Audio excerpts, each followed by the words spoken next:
श्री बिहारी जी महाराज की जय। श्री वेणुगोपाल भगवान की जय। श्री वेणुगोपाल भगवान की जय। श्री बांके बिहारी लाल की जय। जय जय श्री राधा रमण, जय जय नवल किशोर, जय गोपी चितचोर प्रभु, जय जय माखन चोर प्रभु, जय जय माखन चोर। राधे राधे बंधुओं, हम आचार्य मनीष द्विवेदी बड़ा ही प्यारा प्रसंग लेकर के आए हैं। कहते हैं कि दुनिया का हर इंसान, दुनिया का हर व्यक्ति एक ही खोज में लगा हुआ है कि शांति कैसे मिलेगी। भाई शांति कैसे मिलेगी? अच्छा एक बात बताओ, आप लोग, आप कोई भी दुकान चला रहे हो, बिजनेस चला रहे हो, नौकरी कर रहे हो, उनसे आने वाले पैसे से आप अपना घर चलाते हो, परिवार चलाते हो। परिवार में शांति की अनुभूति प्राप्त करना चाहते हो ना, सुख की अनुभूति प्राप्त करना चाहते हो। और सही बतावें आपको, हम उन लोगों से सुख की कामना करते हैं जो व्यक्ति स्वयं दुखी है। अच्छा, हम सुख किससे मांगते हैं पता है? हम उस व्यक्ति से सुख मांगते हैं जो व्यक्ति स्वयं अपने जीवन में दुखी है। ये तो उसी प्रकार से हुआ जैसे इधर एक व्यक्ति बंधा हुआ हो और एक व्यक्ति दूसरी तरफ बंधा हुआ हो।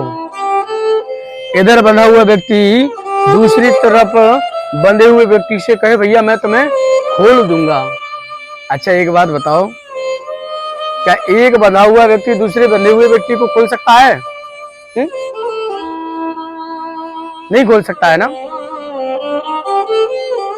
उसी प्रकार जो व्यक्ति जीवन में स्वयं दुखी है वो दूसरे व्यक्ति को क्या सुख दे सकता है?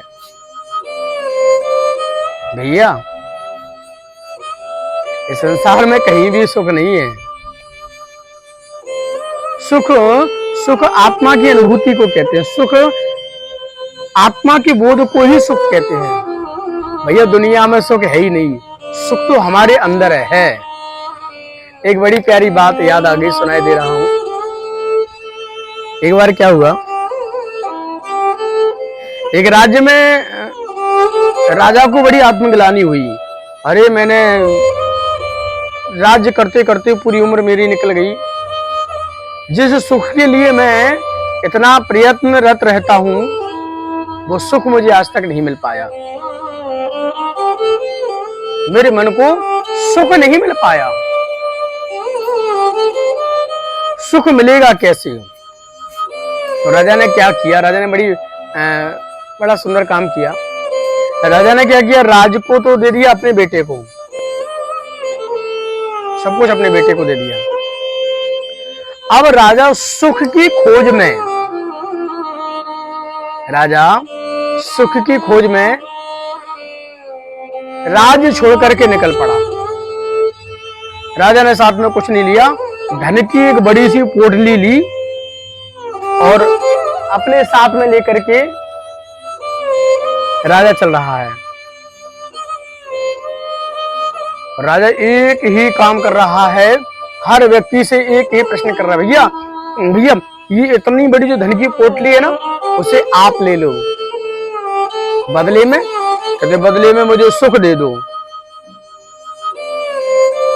और दुनिया के हर व्यक्ति को जब बात पता चलती कि इसे सुख देना है, सुख कोई ऐसी वस्तु तो है नहीं कि जेब से निकाली और दे दी, तो लोग उससे हाथ जोड़ लेते, भैया राजा आप अपने धन को अपने पास रखो, मैं आपको सुख नहीं दे पाऊंगा।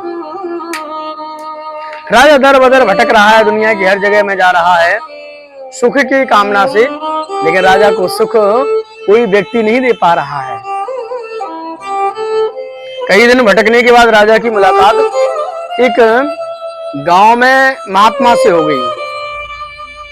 महात्मा मंदिर में बैठे हुए थे, मंदिर के आगे बगीचे में बैठे हुए थे। इस राजा ने जाकर के कहा, महात्मा जी मुझे सुख चाहिए। महात्मा ने कहा, अच्छा राजा तुम्हें सुख चाहिए, हम तुम्हें सुख दे सकते हैं। राजा के हृदय की प्रसन्नता का ठिकाना नहीं रहा। भैया राजा इतना प्रसन्न हो गया, राजा कहने लगा, अच्छा आप मुझे सुख दे सकते हो? महात्मा बोले, हाँ मैं आपको सुख दे सकता हूँ। राजा ने कहा, हमें करना क्या पड़ेगा उसके लिए? महात्मा ने कहा, कुछ नहीं करना, तुम एक काम करो, सामने बैठ जाओ। राजा ने सोचा ये सुख लेने की कोई क्रिया होगी। राजा बैठ गया। थोड़ी देर बाद महात्मा ने कहा, राजा उठ करके वहां बैठ जाओ। राजा अपनी धन की पोटली के साथ उठ करके वहां बैठ गया।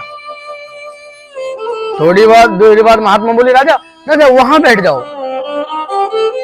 थोड़ी देर बाद महात्मा बोले, राजा जी वहां बैठ जाओ। थोड़ी देर बाद फिर महात्मा बोले, राजा यहां बैठ जाओ। ऐसे महात्मा ने राजा को चक्कर लगवाने प्रारंभ कर दिए।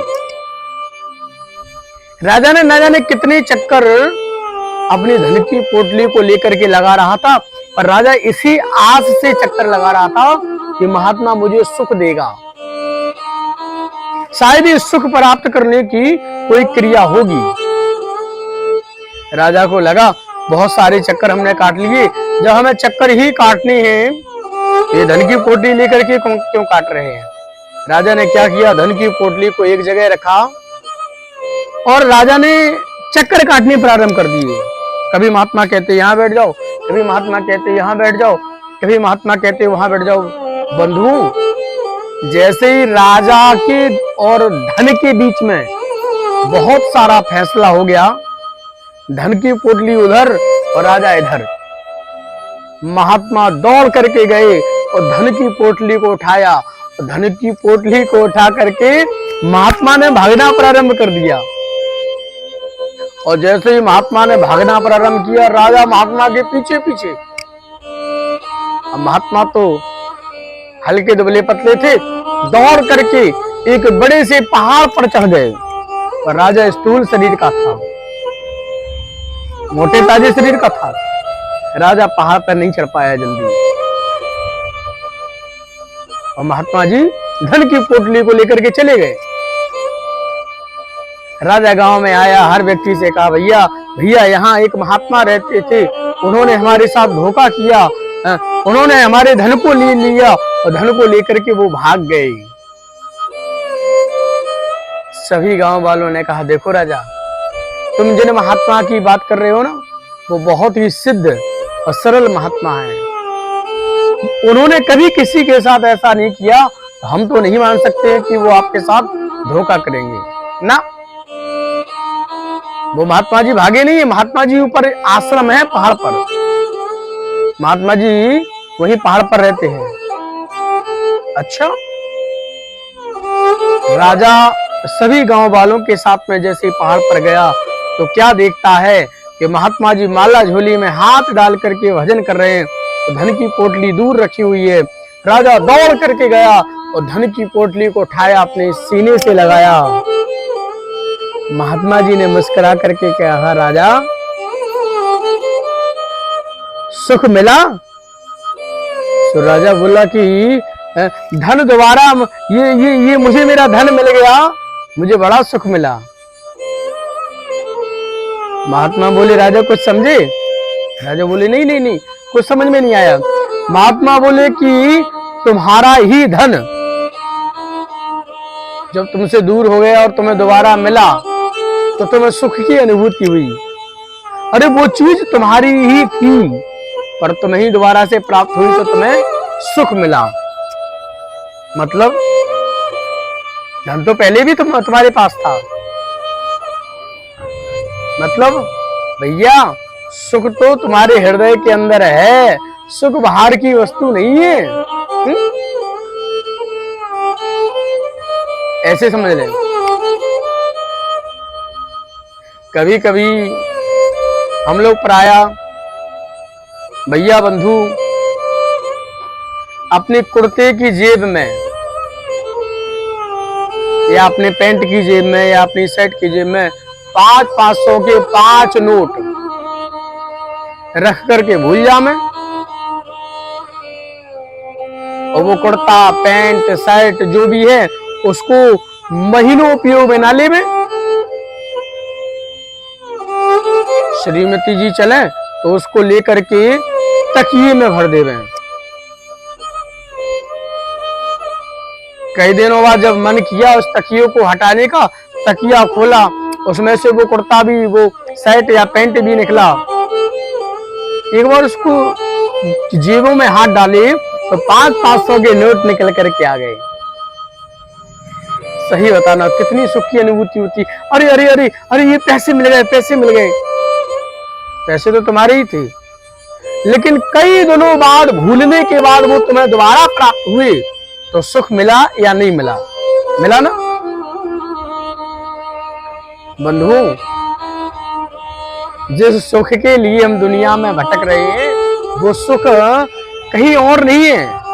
आत्मानंद बोधाए, अपनी आत्मा का बोध करो, स्वयं के अंदर सुख को ढूंढने की कोशिश करो। बोलो वृंदावन बिहारी लाल की जय। श्री बिहारी जी महाराज की जय।